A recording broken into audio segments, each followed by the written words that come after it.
Well, guess what, motherfucker? It's Friday night.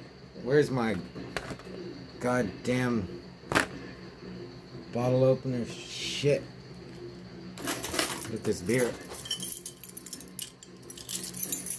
This Heineken open. Take a shot. Cheers.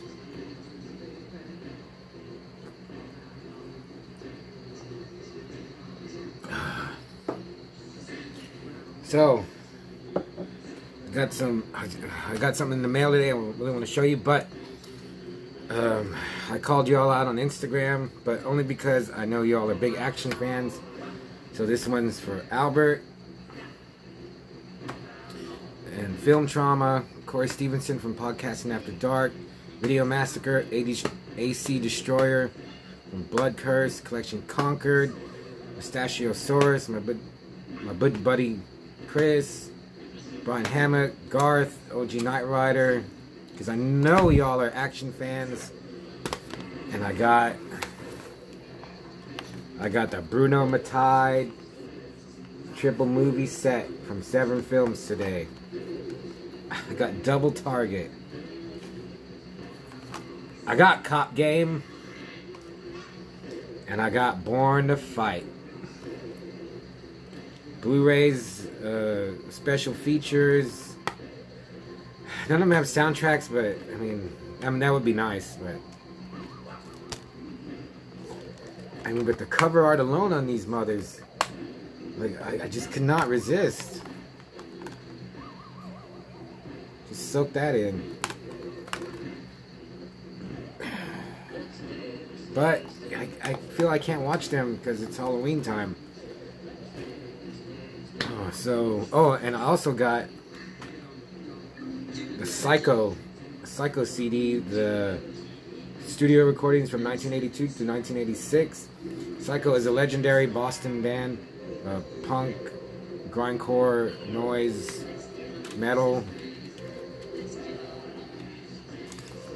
I mean, totally underground, and they just,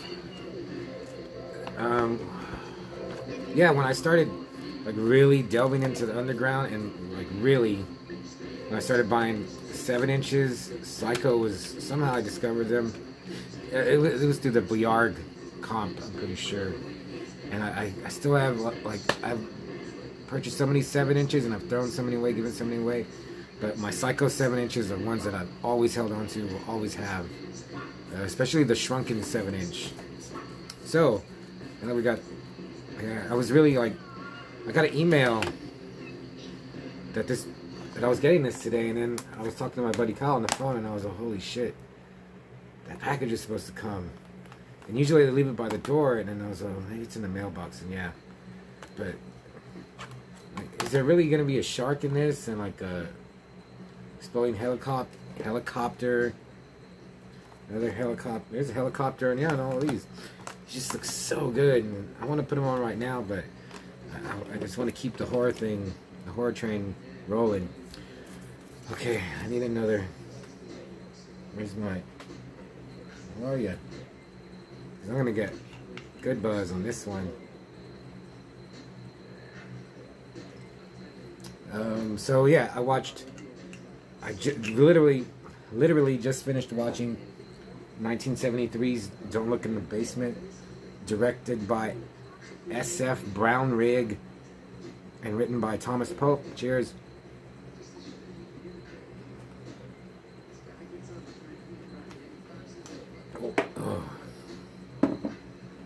So yeah, man, like after that last review I did, I was like, Jesus Christ. I'm like getting gun shy of putting something on. I want to find something good. You know, I want to find that new movie. And so like I've had Don't Look in the Basement, other collections. I remember putting it on and like falling asleep, waking up at the very end, and like I was like, what the hell? So I was like, okay, you know, I'm gonna buckle down and watch it. I put it on, and it was great. I really gotta say, it's not like the gore-soaked horror movie, like super creepy, supernatural, blood feast that I'm kind of like searching for, but it was still really good. so there's a, it's called Stevens Sanatorium. It's just like out in the middle of nowhere. I'm assuming it was in the South. And this doctor, he's letting, I read this in the reviews. I didn't like catch it while I was watching it. But he lets the patients, and there's not that many of them, like less than 10. He lets them have run of the house, and they're in the middle of nowhere, like in the woods.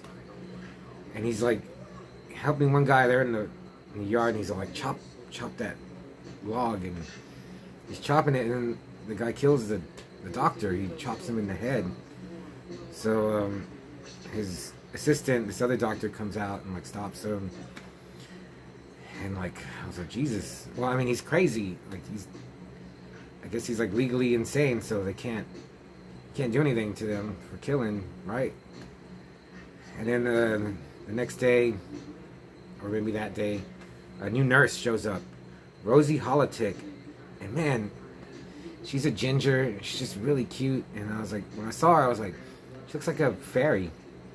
And then I looked her up, and she did, I think, the 1972 or maybe it was 73 cover. Well, like, I don't know what month, but she was on the cover of Playboy. So I looked that up, and it's not like she has ears on and like wings or anything, but the cover is like totally fairy out. Like she's in like hanging leaves, and she's got like a flowery shirt on. Her hair's like real long and red, and I was like, wow, I guess everyone saw that. And she's great. She's the main character, but it doesn't focus totally on her. She's trying to help each patient, and you don't get to know everyone, but pretty much everyone. There's one girl, like, she carries around a doll and thinks it's a real baby. There's a guy who thinks he's still in the military. There's like a man-child, this big black dude named Sam. There's a judge that killed the doctor. There's this another redheaded dude that's just like he laughs maniacally, but it's not over the top. It's not like Joker level, but it's pretty annoying, but it's pretty good. There's see, I'm gonna miss some, but there's another girl, Allison, and it's kind of sad, her predicament, because like she just craves love. Like they say, like she was with a guy who treated her like crap, and then like threw her out of his place to get a new girl in, and she's just, and I guess she's like she's like a slut, but she just wants someone to love her, and she's like begging. If you show her, and then I was saying, man, would it be like wrong to like bang her? Because she just, like, if you show her any kind of if you're just nice to her, like in the movie, like she'll have sex with you, and just it's like totally taking advantage of her. But she's just throwing herself at guys, and I was like, and she was pretty cute, so I was like, man, how could you resist? Maybe if you're a little drunk, you would just convince yourself to do it. But yeah, I guess that would be wrong. And what else? So yeah, it's like I was gonna say it's like a slow burn, but no, like it never gets boring. Even though, yeah, there's no jumps. Well, there's a couple of jump scares. Oh yeah, there's this old lady who says this rhyme, like, up the airy mountains, down the Rushley. I thought she said Rushing Glen, but I looked it up. It's Rushley Glen. You daren't go hunting for fear of little men. It's like again, the fairy thing. It's like a fairy poem. And she just talks like she's crying the whole, like every time she talks, it's like she's crying, and she gets her tongue cut out. And then, yeah, there's no more killings until towards the end, and the people start getting killed. The nurse, Rosie, I mean, that's her real name, Rosie Holitic. I can't remember her real name. Her real name. Her movie name was Beale. Her last name was Beale. And like, man, the patients just kind of terrorize her. One tries to kill her. One, that other ginger, that cackling ginger, like, goes to her while she's asleep and like nuzzles her cheek, and she doesn't wake. It's like she's almost gonna wake up, but she doesn't. And another guy, the judge, like he just comes and gets an axe and hangs over her. So yeah, it was never boring, and all the actors were pretty good. And then at the very end, you get like an explosion of violence. That was pretty good. There's no extreme gore. There's no decapitations, or there's no guts or like brains. But there's blood and chopping. And it's pretty good. The director, S.F. Brownrigg, he did Don't Open the Door, Keep My Brave Open, and another movie called Scum of the Earth. But Herschell Gordon Lewis did Scum of the Earth, so I think that one would be hard to find.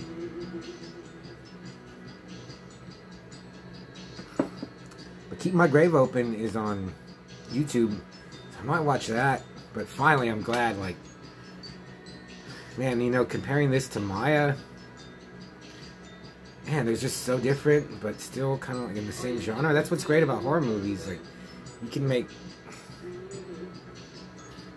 like polar opposite movies that are still in the same genre.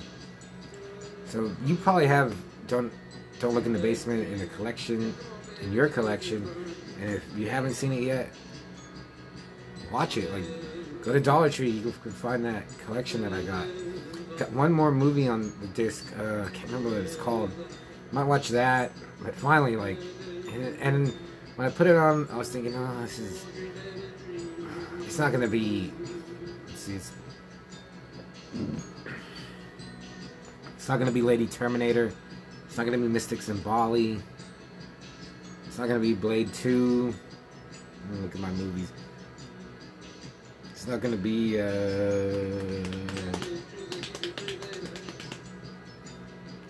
it's not gonna be I can't remember the name of it. It's not gonna be The Punisher. It's not gonna be Fire and Ice. It's not. Oh man, it's not gonna be Turbo Kid. It's not gonna be Riki-Oh.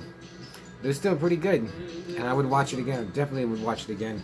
Because there's some parts that I missed, like, kind of intentionally. I don't want to save, you know, I don't want to get it all in one sitting. Oh yeah, it's not Psycho Goreman, but it's really good. Like, it's not. I think it's a movie anyone could watch and appreciate if they give it a chance. So I'm gonna give it 4 out of 5. Manos Hands of Fate. Totally recommend it. It's on Amazon Prime, it's on Tubi. Yeah, like I said, you probably have it in your collection. I don't know what I'm going to watch next, but I know it's not going to be Double Target, Cop Game, or, you know, My Life Story, Born to Fight.